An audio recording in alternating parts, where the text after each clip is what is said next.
Diskutime për gjuhën që përdoret në takimet me dyert të mbyllura në Koelja, po në Washington, kartelet e drogës, narkotrafiku, korrupsioni, krimi organizuar për Shqipërinë. Ishte shumë impresive kjo deklarata që bëri, sepse ishte në fakt mbas gjës së parë që unë do të shërbej interesave të Shtetit Bashkuar të Amerikës, kishte 4 pika, domethënë. Interesi i parë sigurisht do të shërbej interesat e Shtetit Bashkuar të Amerikës, ja thos çdo ambasador. Për atë arsye kishte dalë, patjetër. Në ambasador, në pikën e dytë, se kishte 4 pika, si të thash, ishte pikërisht kjo, çështja e që ne do ndihmojmë vendin të luftojë Shqipërinë, të luftojë korrupsionin dhe të luftojë edhe të bëjë luftën kundër trafikut të drogës dhe lidhjes që kanë ato me kartelet e Amerikës së Jugut, thoshte, sepse kjo është shumë e rëndësishme për sigurinë e Shteteve të Bashkuara të Amerikës dhe të Shqipërisë. Pra, po të shikoj aty ishin 3 kandidatë për ambasador që raportonin. Njëri që shkonte në Australi, jo 4. Njëri shkonte në Danimark ose Norvegji, mos gaboj, dhe tjetri në Korenë e Jugut. Pra të 3 këta flisin se si vendet, raporte, SBA etj.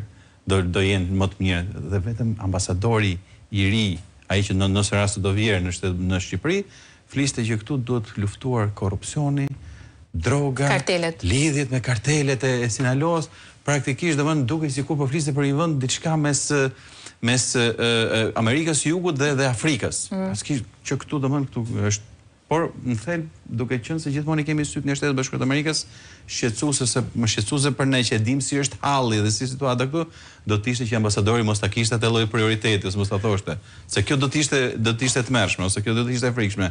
Shto faktin që sidomos që nga nëntori ka patur një gjuhë të zbutur ose kanë munguar mesazhet nga Shtetet Bashkuara të Amerikës ose nga përfaqësia e saj diplomatike në Shqipëri, ndoshta edhe për shkak mungesës një ambasadori të mirëfillt, për atë që ndodh në vendin tonë, sidomos hershte që ndodhi pastaj në rastin e mos votimit dhe mos heqjes së imunitetit për Belinda Balloku. Nuk ka pasur një reagim të Shtetit Bashkuar. Po ka qenë konsistent te kartelet e drogës. Po, patjetër. Krimi organizuar. Ka pasur një nuancë prej tetorit të më mbrapa, që tani Amerika nuk i ka mos hyt nga Shqipëria, nga Ballkani Perëndimor, pra aty nuk ka më nevojë për ambasador, shkuan deri në atë pikën sa thanë nuk ka nevojë për ambasador fare në Shqipëri, madje nuk do ketë, mund të ketë në një nga këto vende të fëqinje që të mbulojë Shqipërinë. Deri në këtë pikë shkojnë. Prandaj mesazhet e saj. Jo vetëm po thonë një ushtarak, mobleti që ishte ushtarak deri në janë shumë të rëndësishme. Deri tek dhëndurët. E nuset. Po kjo është pak po sigurt zotëria, me qenë fjala një shumë mirë se ka qenë edhe ka punuar, se ka qenë edhe në komandanti e forcave operacionale të NATO-s dhe ka qenë në Shqipëri dhe e një Shqipërinë shumë mirë.